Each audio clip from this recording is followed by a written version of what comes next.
Hello दोस्तों, चलिए कौटिल्य के बारे में पढ़ते हैं। कौटिल्य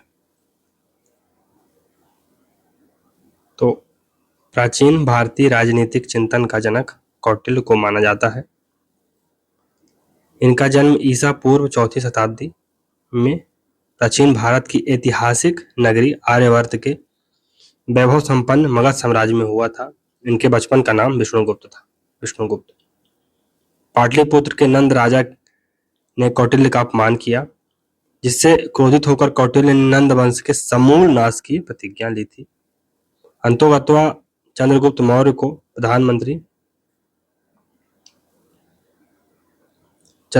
को राजा बनाकर अथवा स्वयं प्रधानमंत्री बने थे। नंद वंश को जड़ से उखाड़ फेंका और महान साम्राज्य मौर्य साम्राज्य की नींव रखी। अर्थशास्त्र रचना और स्वरूप क्या है? तो अर्थशास्त्र की रचना गद्य एवं पद्य दोनों में की गई है। इसमें 15 अधिकरण, 150 अध्याय, 180 प्रकरण हैं। पहले 5 अधिकरणों में राज्य के आंतरिक प्रशासन पर प्रकाश डाला गया है। 6 से 13 अधिकरणों में राज्य के वैदेशिक संबंधों की विवेचना की गई है एवं शेष 2 अधिकरणों में राज्य के अन्य विषयों की चर्चा की गई है। अर्थशास्त्र में सरकार के 34 भागों का उल्लेख है। अर्थशास्त्र के चिंतन की परंपरा तो बृहस्पति अर्थशास्त्र के प्रणेता माने जाते हैं। उनके अनुसार इस धरती पर अर्थ ही प्रधान पदार्थ है। कौटिल्य द्वारा प्रतिपादित अर्थशास्त्र में भी इसी अर्थ प्रधान चिंतन का प्रतिनिधित्व किया गया है। धर्म एवं काम की उपलब्धि इस अर्थ पर आधारित है। तो धर्म और काम की उपलब्धि इसी अर्थ पर आधारित है। कौटिल्य के अनुसार अर्थ का अभिप्राय मनुष्य से बसी भूमि से है। तो कौटिल्य के अनुसार अर्थ का अभिप्राय मनुष्य से बसी भूमि से है। अर्थशास्त्र वह है जिससे मनुष्य से बसी भूमि का लाभ हुआ, उसके पालन करने के उपायों का वर्णन भी किया गया है। अर्थशास्त्र राजनीति शास्त्र पर लिखी रचना है। तो ये हमेशा पूछा जाता है कि अर्थशास्त्र का नेचर कैसा है। ये इकोनॉमी पर लिखी हुई रचना है या पॉलिटी पर लिखी गई है, सोसाइटी पर। तो याद रखिएगा कि अर्थशास्त्र भले इसका नाम अर्थशास्त्र है, लेकिन ये पॉलिटिक्स पर या पॉलिटी पर लिखी गई रचना है। अर्थशास्त्र मूलतः प्रशासन का एक महत्वपूर्ण ग्रंथ है। तो मोर प्रिसाइजली एडमिनिस्ट्रेशन से डील करता है। अर्थशास्त्र की परंपरा तो अर्थशास्त्र की क्या परंपरा है? पश्चिमी विचारकों ने भारतीय चिंतन की आलोचना करते हुए कहा है कि भारत में राजनीतिक और आर्थिक चिंतन के बजाय धार्मिक एवं आध्यात्मिक चिंतन की प्रधानता रही है। अर्थशास्त्र की परंपरा इसके विरुद्ध है। इसमें भौतिकवादी पंथ निरपेक्ष प्रवृत्ति प्रभावी है। तो यहाँ पर मटेरियलिज्म का कॉन्सेप्ट देखा जा सकता है अर्थशास्त्र में, और सेकुलर स्टेटक्राफ्ट की भी बात की जाती है। अर्थशास्त्र पश्चिमी विचारक मैकियावेली की भांति शासन कला पर लिखी गई एक रचना है। तो मैकियावेली इस प्रकार, मैकियावेली की रचना क्या नाम था? प्रिंस। उसी प्रकार जो कौटिल्य की रचना है अर्थशास्त्र, वो भी स्टेट क्राफ्ट पर लिखी गई एक रचना है। लेकिन कौटिल्य ने ज्ञान के 4 बृहद रूपों को परिभाषित किया है। ज्ञान की 4 परंपरा, आन्वीक्षिकी यानी इंक्वायरी, दर्शन और योग की चर्चा की गई है इसमें। अन्वीक्षिकी में त्रयी, तो इसके तहत सामाजिक व्यवस्था, 4 वर्णाश्रम, 4 पुरुषार्थ, 4 आश्रम की बात की गई है। वार्ता, ज्ञान की तीसरी परंपरा वार्ता में आर्थिक गतिविधियों पर ध्यान दिया गया है। इसमें कृषि, पशुपालन जैसे विषयों पर महत्व दिया गया है। दंड नीति, तो इसके अंतर्गत शासन कला का उल्लेख किया गया है। विदेश नीति, अंतर्राष्ट्रीय संबंध पर राष्ट्र संबंधों, कूटनीति, गुप्तचर, पुलिस, रक्षाकृत पर का प्रावधान दंड नीति के अंतर्गत किया गया। राज्य की उत्पत्ति का सिद्धांत, origin of theory of state. Kautilya के अनुसार राज्य की उत्पत्ति मत्स्य न्याय की अवस्था को समाप्त करने के लिए की गई थी। तो जो मत्स्य न्याय है, यहाँ पर जो बड़ी मछली होती है छोटी मछली को खा जाती है, बड़ी मछली छोटी मछली को खा जाती है, जहां पर माइट इज राइट है, जिसकी लाठी उसकी भैंस, उस अवस्था को समाप्त करने के लिए राज्य की उत्पत्ति हुई। कौटिल्य ने राज्य की उत्पत्ति का आधार समझौते को माना है। तो अब ये कॉन्ट्रैक्ट की बात करते हैं मैकियावेली, कौटिल्य। मत्स्य न्याय में शक्तिशाली मानव व दुर्बल मानव में संघर्ष था। दंड व्यवस्था लागू करने के लिए राज्य की उत्पत्ति हुई। मनुष्य ने आपस में समझौता करके विश्वमान के पुत्र मनु को अपना राजा बनाया। लोगों के अनाज के उपज का 6% तथा व्यापार से प्राप्त 10% भाग राजा के लिए देने का निश्चय किया गया, जिसके बदले राजा उनकी रक्षा करेगा। कौटिल्य का सप्तांग सिद्धांत, सप्तांग थ्योरी ऑफ कौटिल्य। कौटिल्य ने मनुष्य की तरह राज्य को भी विभिन्न अंगों से निर्मित माना। कौटिल्य के अनुसार राज्य के 7 अंग हैं, जबकि आधुनिक समय में राज्य के 4 तत्व माने जाते हैं।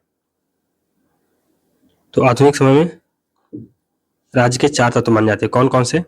सबसे पहले तो टेरिटरी होनी चाहिए, टेरिटरी यानी कोई भूभाग होना चाहिए। फिर सॉवरेंटी होनी चाहिए।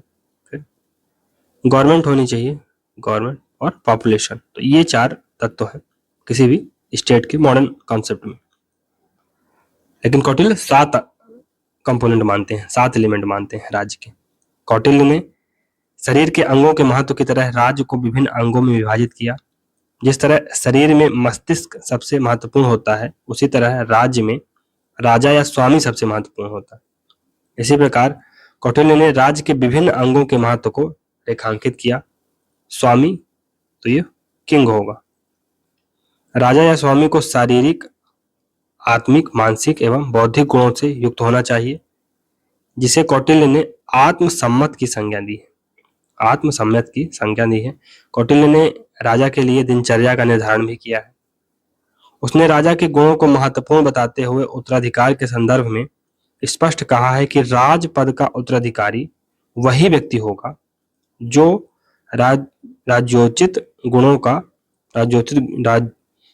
गुणों एवं योग्यता को धारण करे।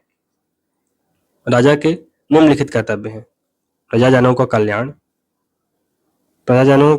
कल्याण पालन की सीख देना, संयम बरतना व प्रजाजनों को प्रसन्न रखना, विधायी, न्यायिक, प्रशासनिक एवं अन्य कर्तव्य। कौटिल्य का एक महत्वपूर्ण स्टेटमेंट है कौटिल्य का कि in the happiness of his subject lies the happiness of the king, and in the welfare of his subject lies the welfare of the king। तो जो प्रजा है उसकी भलाई में राजा की भलाई है, ऐसा कौटिल्य का मानना था। अमात्य या मंत्री, तो ये मिनिस्टर हैं, काइंड ऑफ प्राइम मिनिस्टर की पदवी में थे। कौटिल्य ने राजा व अमात्य को गाड़ी के 2 पहिए की उपमा दी है जो एक दूसरे के बिना बेकार है। कौटिल्य ने मंत्री परिषद के अध्यक्ष को महत्वपूर्ण माना। उन्होंने मंत्रियों के वेतन का भी समर्थन किया। कौटिल्य ने मंत्रियों की योग्यता का वर्णन किया। कोष यानी ट्रेजरी।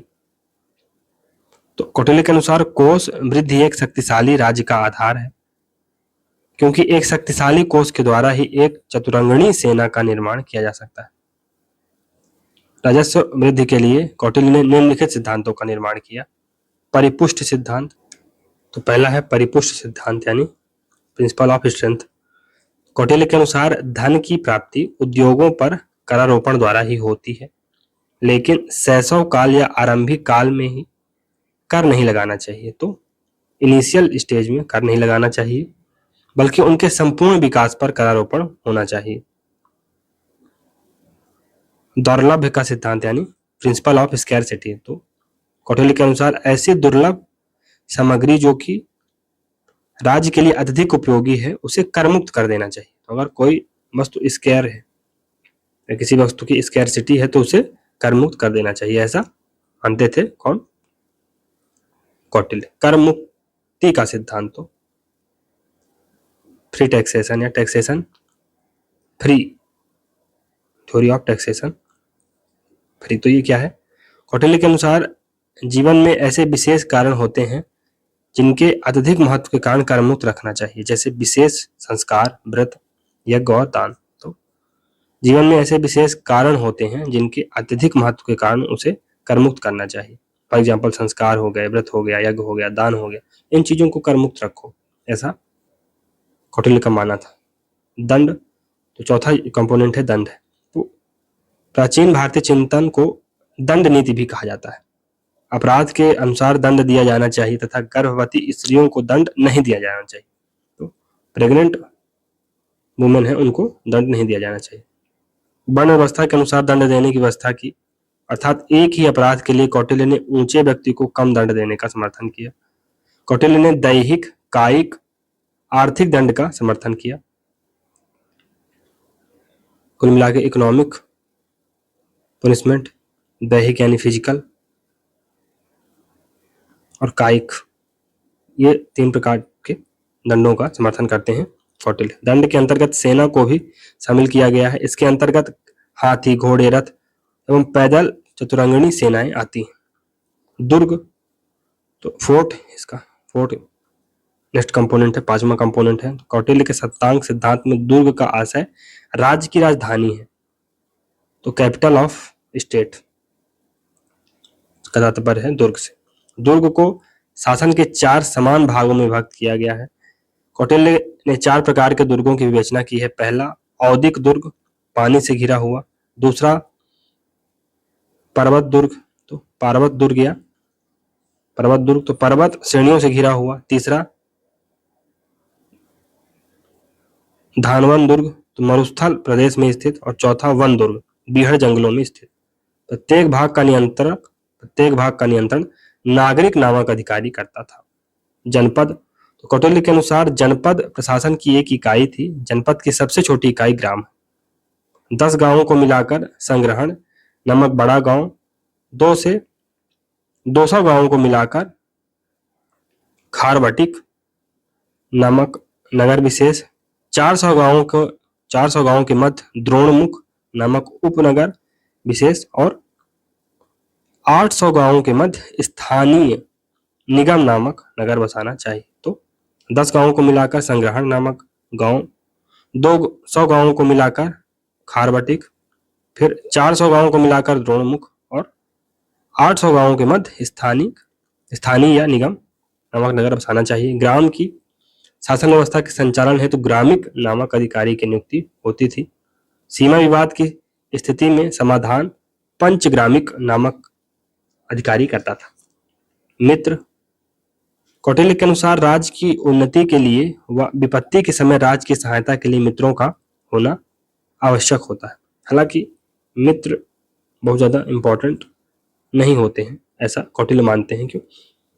मतलब मित्रों का केवल ये है कि अगर आपके पास बहुत ज्यादा मित्र हैं तो इसका मतलब है कि आप जो साख है, आपका जो रुतबा है वो अच्छा है, मेंटेन है ना।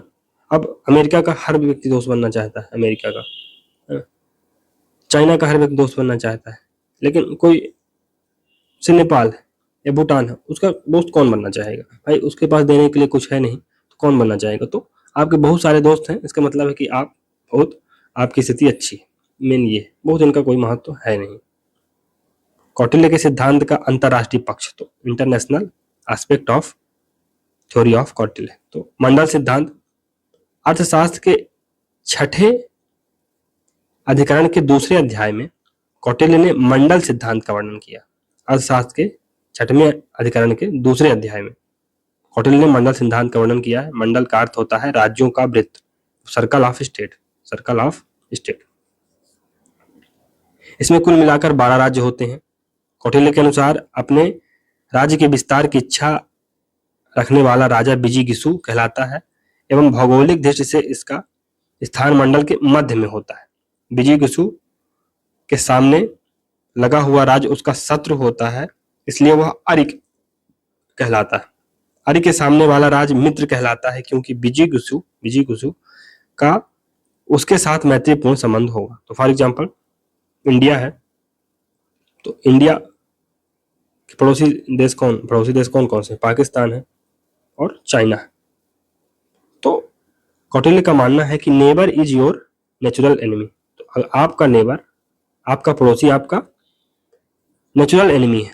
तो इस सिद्धांत को अगर अप्लाई किया जाए तो पाकिस्तान और चाइना भारत के नेचुरल एनिमी होने चाहिए और हैं भी।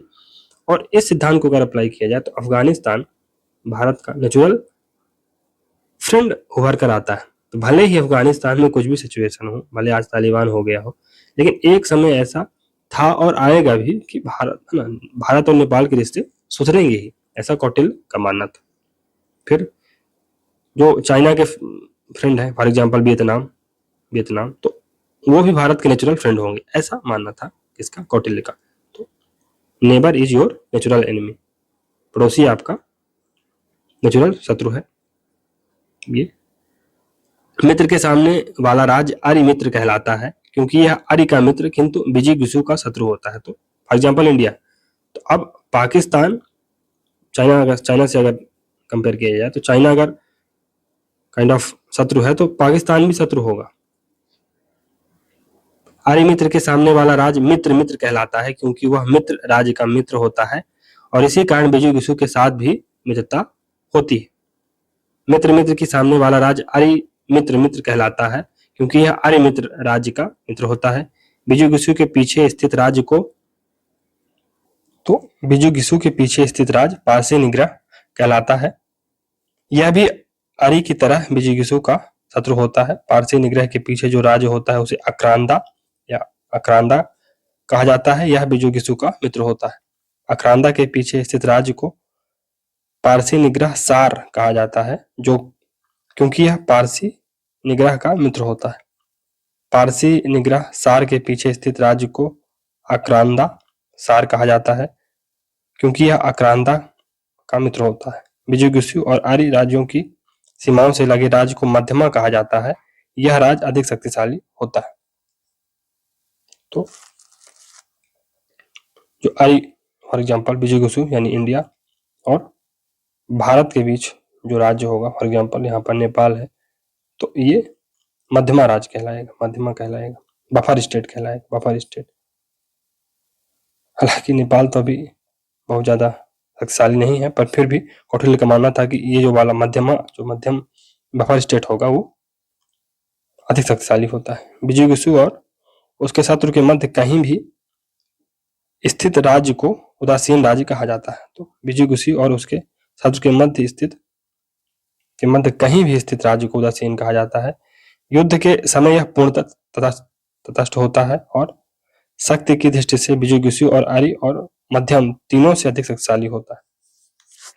तो न्यूट्रल स्टेट बेसिकली ये है, न्यूट्रल स्टेट, ये कहीं भी हो सकता है। विजिगीषु और आर्य के बीच मध्य कहीं भी स्थित हो सकता है और ये काइंड ऑफ न्यूट्रल स्टेट होगा। इसमें अगर युद्ध हुआ, फॉर एग्जाम्पल अगर इंडिया और चाइना में युद्ध होता है तो ये स्टेट, फॉर एग्जाम्पल अगर नेपाल को न्यूट्रल घोषित कर दिया जाए तो ये स्टेट दोनों को बराबर सहायता करेगा। अगर भारत की सेना यहाँ मूव कर सकती है तो चाइना की सेना भी यहाँ मूव कर सकती है, और अगर भारत की सेना इसमें मूव नहीं कर सकती तो चाइना की सेना भी मूव नहीं करेगी। बेसिकली ये न्यूट्रल रहेगा और ये सभी से ज्यादा शक्तिशाली होगा, ये राज्य, उदासीन वाला राज्य, न्यूट्रल राज्य। कौटिल्य की 6 नीतियां। तो कौटिल्य ने अंतरराष्ट्रीय राजनीति के विश्लेषण में यथार्थवाद यानी रियलिज्म या प्रैक्टिकल अप्रोच को अपनाया है ना। प्रैग्मेटिज्म को महत्वपूर्ण मानते हैं वो। राज्य की सुरक्षा व शक्ति में वृद्धि के लिए उसने निम्नलिखित 6 नीतियों का वर्णन किया है। संधि, दो राज्यों में परस्पर संबंध स्थापित करना संधि कहलाता है। विग्रह, एक दूसरे की बुराई में संलग्न होना या काइंड ऑफ संधि को तोड़ना। यान मतलब अब आप पूरी तरह से अटैक ही कर दें। फिर आसन, विशेष परिस्थिति की प्रार्थना में मौन बैठना, विशेष परिस्थिति की प्रार्थना में मौन बैठना, है ना, मतलब इसको धैर्य रखना और वेट एंड वॉच जो स्थिति होती है वो काइंड ऑफ आसन है। फिर समाश्रय, दूसरे के आशय में स्वयं को समर्पण कर देना और दूसरे के आशय में स्वयं को समर्पित कर देना। द्वैध भाव ये क्या होता है, एक राज्य की दूसरे राज्य के साथ संधि। 4 उपाय, तो साम, शांति एवं समझा बुझाकर काम निकालना। दाम, धन देकर राज्यों को अपने पक्ष में करना। दंड, किसी राज्य के विरुद्ध बल प्रयोग करना या आक्रमण करना। भेद, मित्र राज्यों या दूसरे राज्यों में फूट डालना। कौटिल्य ने दंड नीति, कौटिल्य ने दंड को अंतिम प्राथमिकता प्रदान की है, तो दंड है, पनिशमेंट है, इसे कौटिल्य लास्ट रिजॉर्ट मानते हैं, लास्ट रिजॉर्ट मानते हैं। इसमें जो कौटिल्य का जो अंतरराष्ट्रीय सिद्धांत है, इसमें एक और महत्वपूर्ण स्टेटमेंट है कि inter state relation are like that of jungle where strength of the lion prevails। तो इंटर स्टेट रिलेशन जंगल की तरह होते हैं जहां पर लायन की स्ट्रेंथ प्रिवेल करती है, लायन की स्ट्रेंथ का महत्व होता है। महत्वपूर्ण स्टेटमेंट है। अब ये स्टेटमेंट दोस्तों अंग्रेजी में ही है और हिंदी में इनका काइंड ऑफ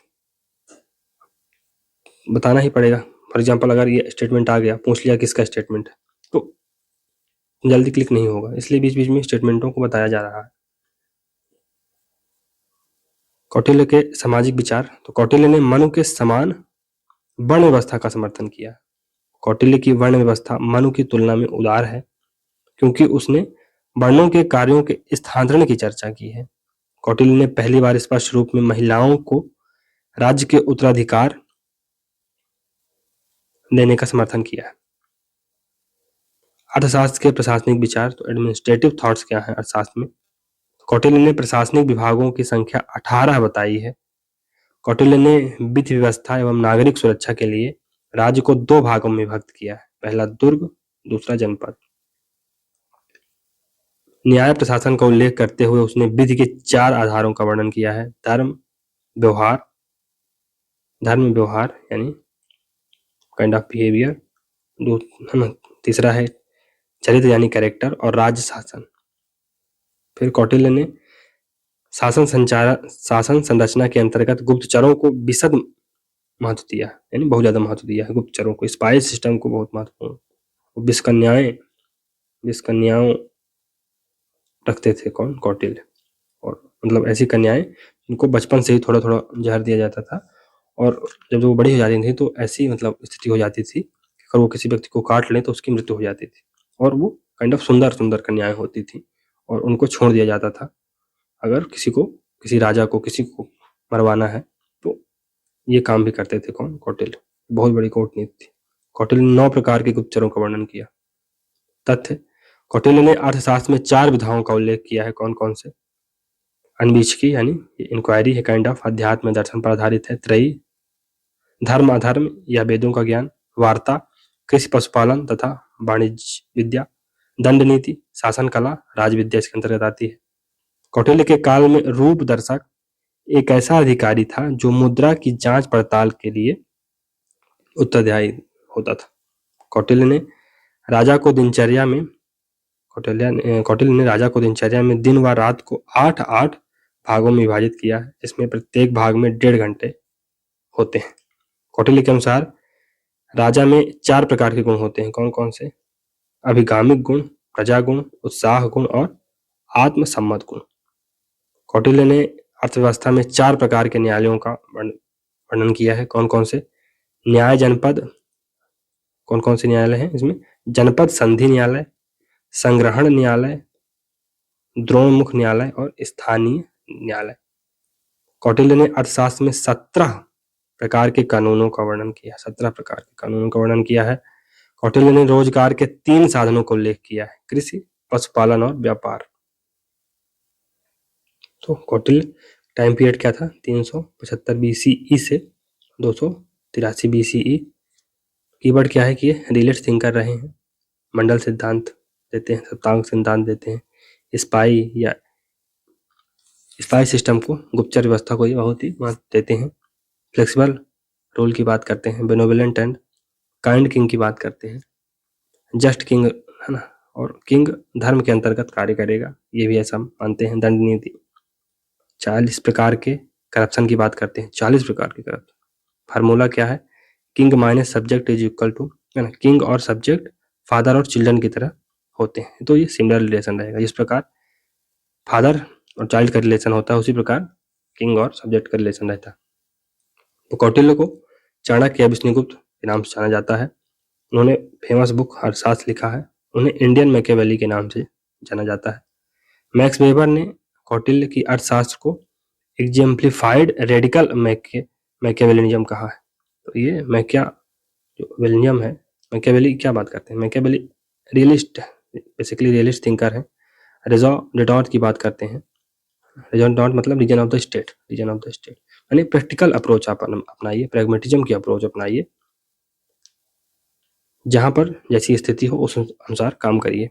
बहुत आइडल मत रहिए कि आप चाइना पर आक्रमण नहीं करेंगे मतलब नहीं करेंगे, उससे दोस्ती करना है तो करना है, चाहे हमारा हित अहित ही क्यों ना हो जाए, तो ये नहीं चलेगा। आइडलिस्ट आप नहीं बन सकते हैं। चाइना हमारा मित्र नहीं रह गया है तो उसको कहीं ना कहीं हर्ट करना होगा, ये इंडिया की पॉलिसी बन जानी चाहिए, ये एक रियलिस्ट पॉलिसी होगी। तो कौटिल्य में हम मैकियावेली के भी अल्ट्रा फॉर्म को देखते हैं, तो वो मैकियावेली से भी बढ़ के थे। उनका कहना था कि अगर हम कौटिल्य को देखें तो मैकियावेली का जो प्रिंस है वो हार्मलेस दिखाई देता है, ऐसा लगता है कि वो उस पर कोई विष ही नहीं है। अगर हम मैकियावेली के प्रिंस को देखें, प्रिंस को कौटिल्य के प्रिंस से कंपेयर करें तो ऐसा कौन बोलते हैं, मैक्स वेबर बोलते हैं। अर्थशास्त्र भी एक प्रकार का नीति शास्त्र टेक्स्ट है, ये क्वेश्चन पूछा गया। श्याम शास्त्री ने जो अर्थशास्त्र की बुक है उसको तंजौर में रहने वाले एक ब्राह्मण पंडित से इसको 1904 में डिस्कवर किया था, उसको खोजा था और पहली बार इसको अंग्रेजी में इसका ट्रांसलेशन किया और 1915 में इसको पब्लिश करवाया। कौटिल्य के समय दो प्रकार के ब्राह्मण्स या प्रिस्टली क्लास हुआ करती थी, तो एक श्रोत्रिया क्लास और एक ब्राह्मण सिंचर्नल, तो सामान्य ब्राह्मण जो होते थे और दूसरा एक श्रोत्रिया क्लास होती थी, श्रोत्रिया क्लास। फिर कौटिल्य एनार्की की संभावना से वाकिफ थे, इसलिए उन्होंने एक स्ट्रॉन्ग स्टेट जिसे वर्चुअस मोनार्की यानी एक काइंड ऑफ अच्छी मोनार्की या गुणी राजव्यवस्था द्वारा जिसे रूल किया जाए, एक ऐसा स्ट्रॉन्ग स्टेट की वकालत करते हैं मैकियावेली। तो अर्थशास्त्र में 120 प्रकार के ऑक्यूपेशन की चर्चा की गई है और 40 प्रकार के करप्शन, ये ऑक्यूपेशन नहीं करप्शन की बात की गई है। तो कौटिल्य के अर्थशास्त्र में रेवेन्यू के मल्टीपल सोर्सों की चर्चा की गई है। तो दुर्गों से जो टैक्स मिलेगा, तो पहला तो कर है जो दुर्गों को मिलता है, फोर्टिफाइड जो टाउन्स होते हैं उनसे मिलता है।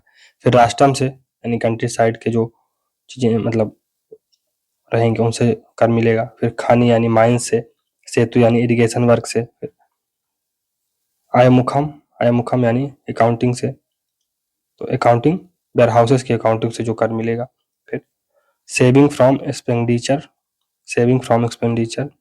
एक्सपेंडिचर की सेविंग से जो कर हुआ उस पर। फिर फ्रॉम अवधियम यानी supply of soldiers in lieu of tax water, confiscation यानी जब्ती से, और बहुत सारे ऐसे टैक्सों की चर्चा की गई है अर्थशास्त्र में। तो जो कौटिल्य का सप्तांग सिद्धांत है, सप्तांग थ्योरी ऑफ स्टेट है, 7 ऑर्गन जिस पे बताए हैं, क्या सजेस्ट करता है कि स्टेट एक कारपोरेट एंटिटी है जिसमें 7 कंपोनेंट है। कौन कौन से, स्वामी होगा यानी किंग, दूसरा अमात्य, जनपद होगा, दुर्ग होगा, कोष होगा, दंड और मित्र होंगे। कौटिल्य का जो अर्थशास्त्र है उसमें 34 डिफरेंट प्रकार के डिपार्टमेंट की चर्चा की गई है। गवर्नमेंट के 34 डिफरेंट प्रकार के डिपार्टमेंट की चर्चा की गई है। थ्योरी ऑफ राजमंडला या मंडल सिद्धांत, तो सर्कल ऑफ स्टेट इसे कहा जाता है। तो कौटिल्य ने मंडल सिद्धांत में एक detailed theory of foreign policy को काइंड ऑफ फॉर्मुलेट किया और इंटर स्टेट रिलेशन को एक मैक्सिम यानी एक युक्ति के माध्यम से परिभाषित किया कि a friend is likely to be a friend. तो एक फ्रेंड का फ्रेंड संभव है कि वो आपका फ्रेंड हो, लेकिन आपके एनिमी का फ्रेंड आपका एनिमी होगा। तो ये बात है। फिर mandala as comprising 12 types of king, तो मंडल 12 प्रकार के किंग से मिलकर बनेंगे। हम लोगों ने पढ़ा था ना, दिग्विजय होगा, अरिमित्र होगा, अरिमित्र मित्र, 12 प्रकार के किंग इससे मिलकर बनेंगे। फिर 72 प्रकृतिज यानी 72 प्रकृतिज of mandal theory of state are enumerated by. तो कुल मिला के सॉवरेंटी के 72 कंपोनेंट की बात करता है कौन? मंडल थ्योरी में, अर्थशास्त्र में मंडल थ्योरी में स्टेट की 72 कंपोनेंट या 72 प्रकृति की बात की जाती है मंडल थ्योरी में। फिर विजयी अभियानों के लिए तो कौटिल्य ने 6 फॉरेन पॉलिसी के 6 बेसिक प्रिंसिपलों को बताया है। कौन कौन से?